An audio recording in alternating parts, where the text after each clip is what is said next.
like you said, you jumped from the outside and you just get into the mix of the top five, no contenders in the lightweight division. So, do you feel pressure about that? And do you feel like this is similar to the Ben Askren situation when he just got signed to the UFC and he got in the mix, in the top five mix? No. So number one, I don't feel any pressure whatsoever. This is the biggest opportunity with the least amount of pressure.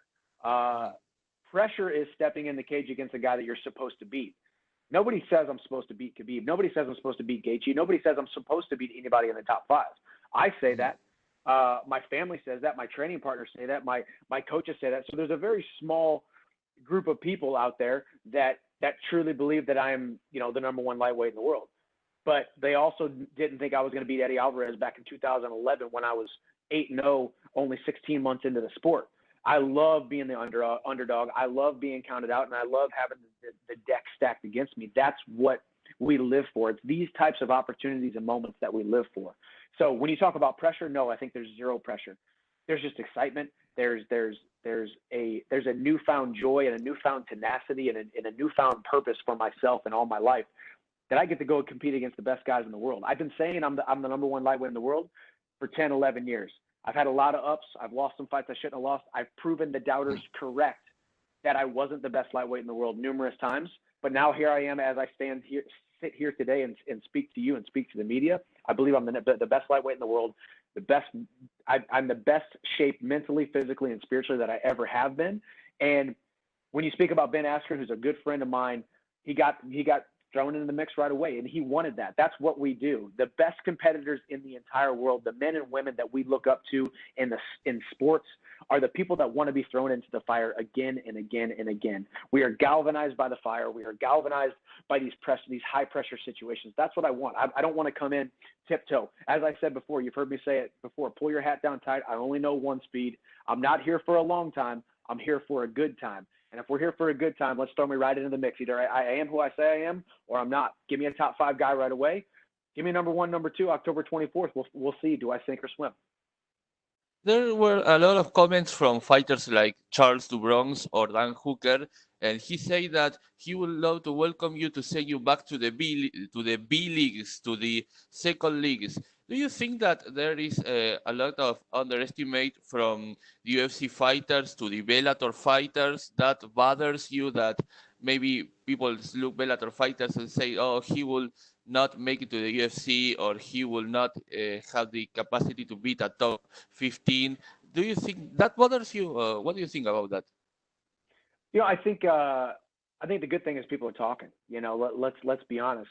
The press is good. Whether guys are saying I'm a B league fighter, they're saying I'm a no name, they're saying I'm a minor league fighter. That's fine. That is their opinion. They're entitled to it.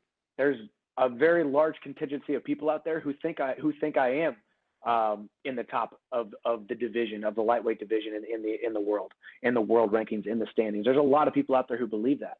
Maybe I am, maybe I'm not. The good thing is we don't have to talk about it. We don't even have to think about it. There will come a time where I strap on those UFC gloves after I get my hands wrapped and I step inside the UFC octagon against a top five guy, and I'm going to sink or swim, and I'm going to get that opportunity.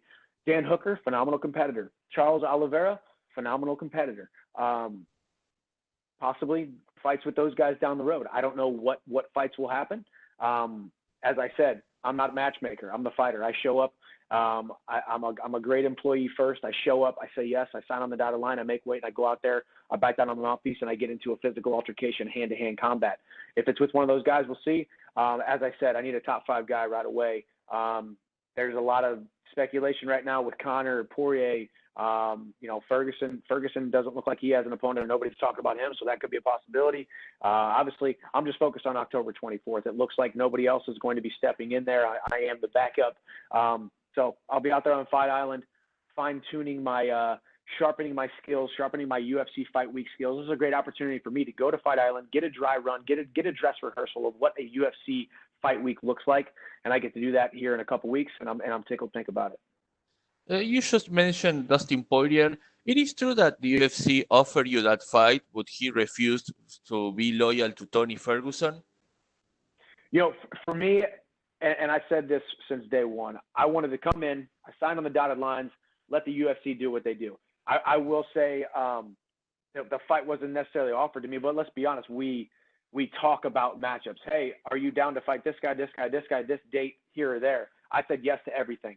As long as he was in the top 5 and as long as it was pretty darn soon, I was ready to step inside the cage. So obviously he was a guy who was in the top 5, and he was a guy who was looking to fight on Fight Island. The October 24th date made sense.